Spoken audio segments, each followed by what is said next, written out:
Right, మనం breaking news చూస్తున్నాం. ఉపరాష్ట్రపతి అభ్యర్థిగా జస్టిస్ సుదర్శన్ రెడ్డి నామినేషన్ వేశారు. ఇండియా కూటమి అభ్యర్థి తరపున నిన్న ఎన్డీఏ కూటమి అభ్యర్థిగా రాధాకృష్ణ నామినేషన్ వేశారు. రేపు నామినేషన్ను పరిశీలించినట్లు తెలుస్తుంది. నామినేషన్ ఉపసంహరణకు ఈ నెల 25న ఉపసంహరణ గడువుగా నిర్ధారించారు. నేపథ్యంలో ఈరోజు ఎన్డీఏ అభ్యర్థిగా నిన్న రాధాకృష్ణ నామినేషన్ వేశారు. ఈరోజు ఇండియా కూటమి అభ్యర్థిగా జస్టిస్ సుదర్శన్ రెడ్డి నామినేషన్ వేశారు. ఉపరాష్ట్రపతి అభ్యర్థిగా ఇండియా కూటమి తరపున.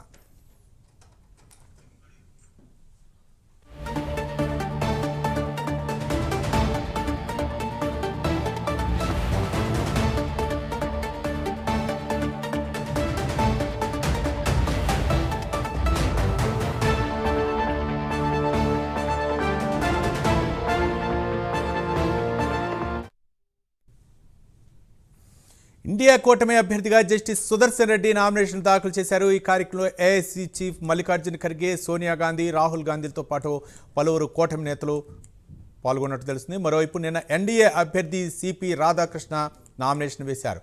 రేపు నామినేషన్లో అధికారులు పరిశీలించనున్నారు. ఈ నెల 25 వరకు నామినేషన్ల ఉపసంహరణకు గడువు ఉంది. పరిశీలన అంతా పూర్తయిన తర్వాత సెప్టెంబర్ 9న పోలింగ్ నిర్వహించనున్నారు. అదే రోజు కౌంటింగ్ నిర్వహించి ఫలితాలు ప్రకటించనున్నారు.